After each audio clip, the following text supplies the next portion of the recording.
Olá, povo, tudo bem? Olha só, hoje eu quero falar aqui com vocês uma questão que acontece muito na escola e a cada dia que passa a gente vê mais e mais e mais. Os meus colegas professores que me acompanham aqui no canal é, vão poder confirmar isso, que é o quê? A questão da ansiedade. Eu falo muito aqui de comunicação, de conversar, do diálogo, da importância disso tudo. E o que tudo isso tem a ver com a ansiedade? Então, assim, ó, a cada dia tem mais crianças na escola, crianças com 11, 12, 13, que é a faixa etária que eu trabalho na escola e que eu atendo também como terapeuta, né? Adolescentes, pré-adolescentes e adolescentes.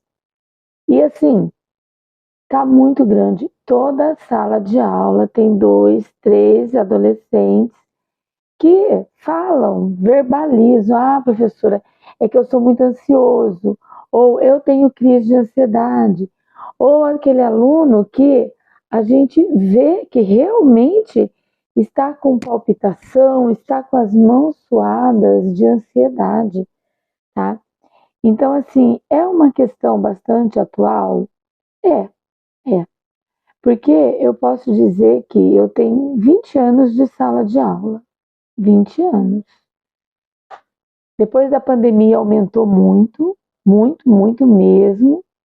E antes da pandemia a gente tinha aí, sim, um caso, outro, digamos assim. Mas podemos dizer que de 8 anos para cá, aqui começou a se falar dessa questão de ansiedade entre os adolescentes, entre as crianças, de 8 anos para cá. Aí depois da pandemia aumentou muito. Tem vários fatores que fazem isso de aumentar. Eu creio que essa conversa, essa fala, essa colocação, até mesmo da grande mídia, de falar sobre os efeitos da pandemia, isso daí a gente vai dando nome àquilo que a gente sente.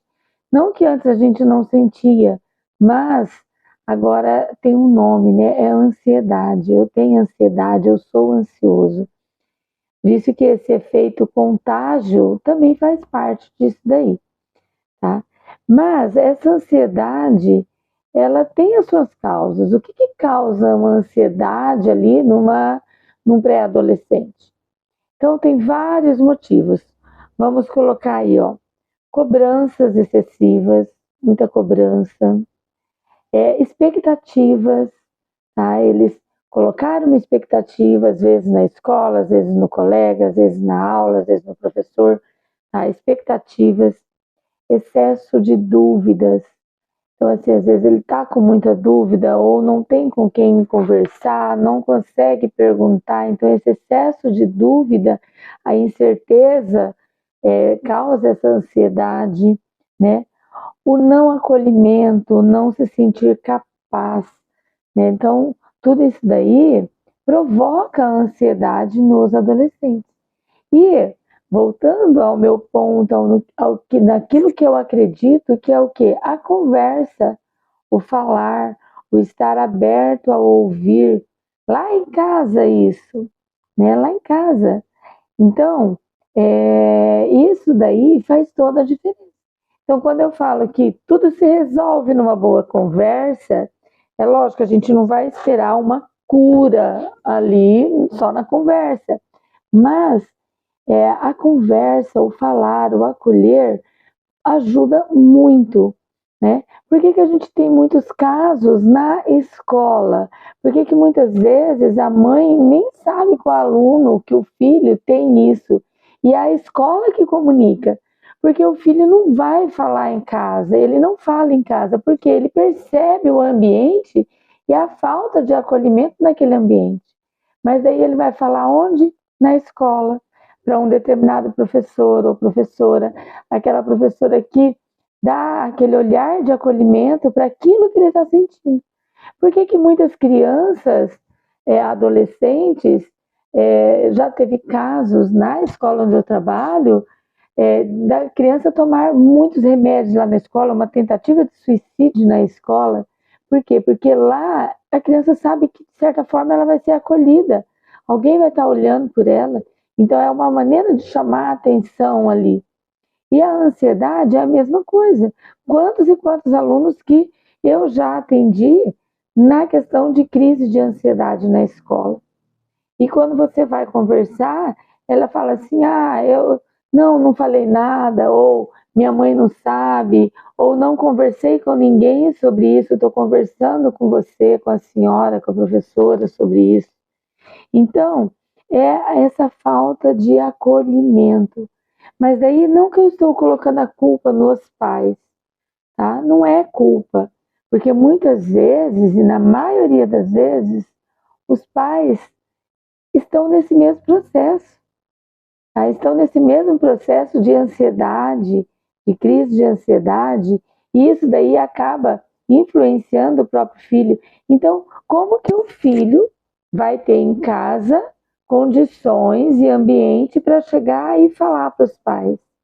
Se ele percebe que meu pai também está doente, minha mãe também está doente. Você está entendendo? Então não é uma questão de culpa, é uma questão da gente olhar e cuidar. Cuidar dessa ansiedade, cuidar, conversar, expor, tá? Tudo isso e, de certa forma, tratar a família e não só o adolescente. Tá? Quantos atendimentos que a gente começa ali, o adolescente precisa, a mãe identificou, o pai identificou, leva. Mas quando a mãe começa a perceber, geralmente eu falo a mãe, porque geralmente é a mãe que acompanha mais esses casos, né? Mas quando a mãe começa a perceber e a fazer o tratamento, ela fala o quê?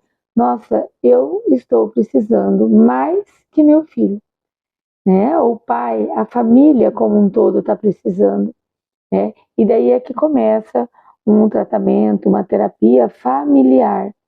E daí os resultados são excelentes, são ótimos, a gente consegue perceber na criança mais autonomia, mais aquele acolhimento, a criança começa a ter um melhor desenvolvimento. Por quê? Porque ela se sente segura, né? E quando o adolescente sente segurança ali na família, segurança na mãe, no pai, ele tem liberdade para chegar, falar, expor, e os pais também, tá? Então, assim, antes que isso passe para a vida adulta, cuide na adolescência, cuide da família, que acho que é aí que está toda a questão. E é na comunicação, é na conversa, é na observação do que está acontecendo ao nosso redor. Beleza?